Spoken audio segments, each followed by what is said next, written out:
What's next for markets?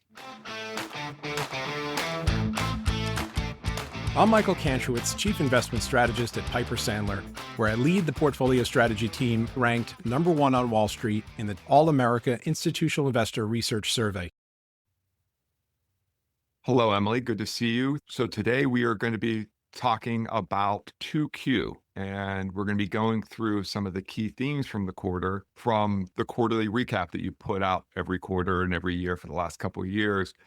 It's such a great resource. Look back and see the big picture, not just what did semis do yesterday, how's NVIDIA trading today, what were the themes that really drove markets, and how does that set us up for the quarter to come? And it was a pretty incredible quarter. If I recall correctly, this was, for the overall market, the best quarter since 2Q 2020.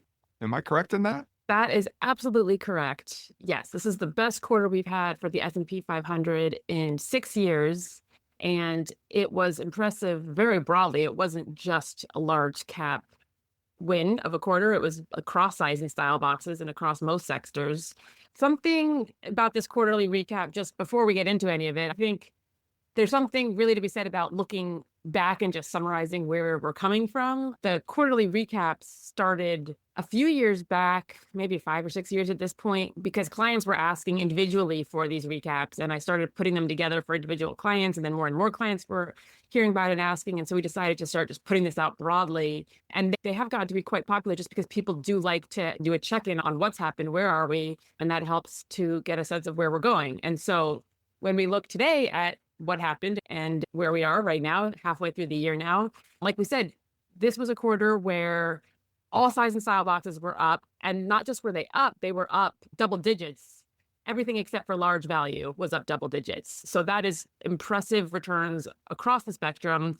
Even large value, which was the laggard this quarter, was up 7.5%. So not too shabby even for the laggard. And interesting to see that it was not large growth that was the big winner this quarter. It was certainly one of the best size and style boxes, but it was actually small growth that was the best performer this quarter.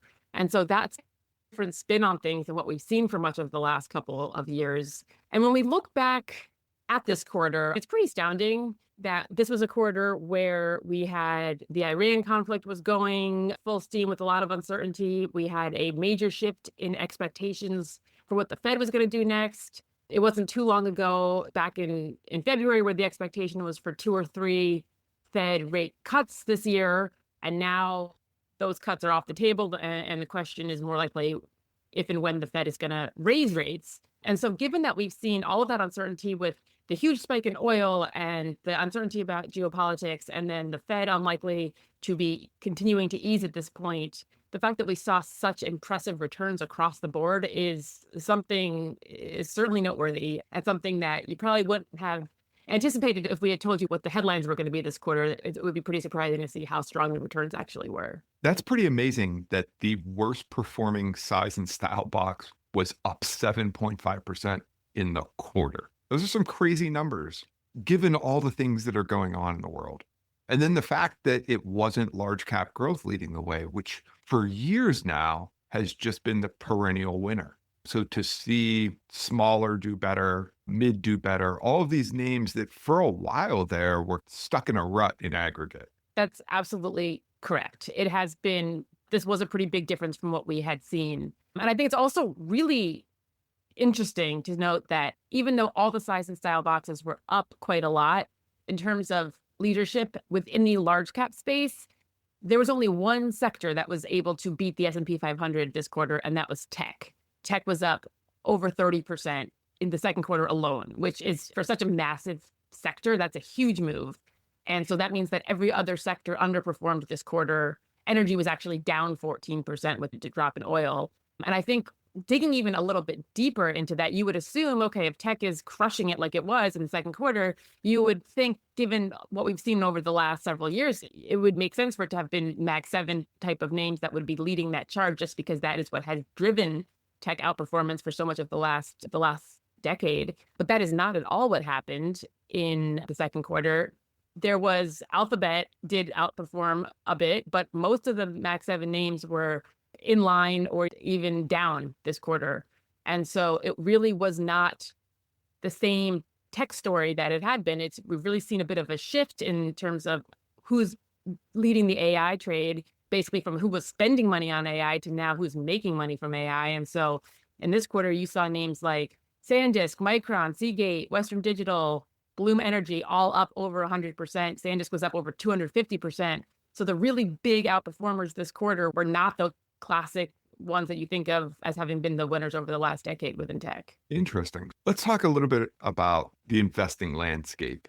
Wasn't just news that drove this. What was going on underneath the surface that drove markets, drove this equity performance, and broadening within? Yeah, that's a great question. So yes, there was a lot of news that was whipping markets around, and ultimately we did end the quarter much higher. But under the surface, there was a lot of really positives in terms of fundamentals. So PMIs, which are a very big part of our hope framework and a big part of our process, really continued to do well in the second quarter. We actually are now at a point where every single US PMI, we track all the different regionals out there, all the US regionals that we track are now flat or up in expansion territory, whereas we had been mostly in contraction territory for much of the last couple of years. So we've seen a backdrop where we are seeing more expansion in the manufacturing sectors, and that is something that bodes really well. It tends to correlate well with improving earnings, which is something that we did also see in the quarter. Earnings was by far the big driver of returns this quarter and this year. At this point, even going back to tech has seen such big gains in the quarter and is up on the year so much, but it has been entirely earnings driven, that rise in the tech sector. The tech's PE is actually down quite a bit, about 20% or so year to date. So it has been incredible earnings growth that have been driving what's been going on in markets this year. And it's really, we're seeing earnings growth that's pretty atypical. You don't generally see growth at these type of rates over time unless you're really coming out of a recession. And so it has been very impressive, the growth that stocks have been able to pull out. Actually, at this point, when we look at earnings growth year over year basis, for the first quarter, we saw growth of nearly 30% for the S&P 500. And as we look ahead to the second quarter, which actually is going to be kicking off next week, we start to get the first flurry of stocks reporting next week. The expectation is a little bit lower than last quarter, but still above 20% expected growth on a year-over-year basis for the S&P 500. So we're talking really big numbers, and we're talking really big numbers on an index that has continually had big growth numbers over the last several years. So it really has been a story of improving data, cyclical data, as we measure by those PMIs, and a broad increase in earnings. And now, as I was saying, tech, of course, has had significant gains in their earnings numbers, but it isn't just tech. Tech has just stolen the spotlight because their numbers are so impressive.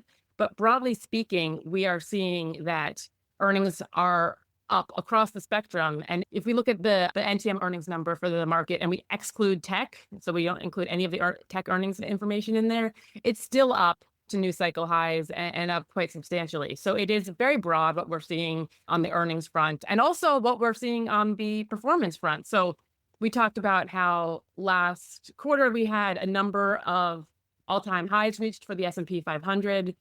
It wasn't just a few names that were fueling that. We actually saw 30% of S&P 500 stocks made new all-time highs in the quarter. There were 20 new daily closing highs last quarter for the S&P 500. And so it was broad. Tech was up there having a lot, about 60% of tech sector made new all-time highs. Industrials, financials all had more than 30% of the sector making new all-time highs. So it has been a broadening story for sure. And that's all been based on the fact that we're seeing better data and stronger earnings across the board. It's pretty crazy how strong earnings have been. So this previous earnings season, which would be happened in calendar 2Q, but was 1Q for stocks. There's that reporting lag. I think you had 80% of stocks beating estimates.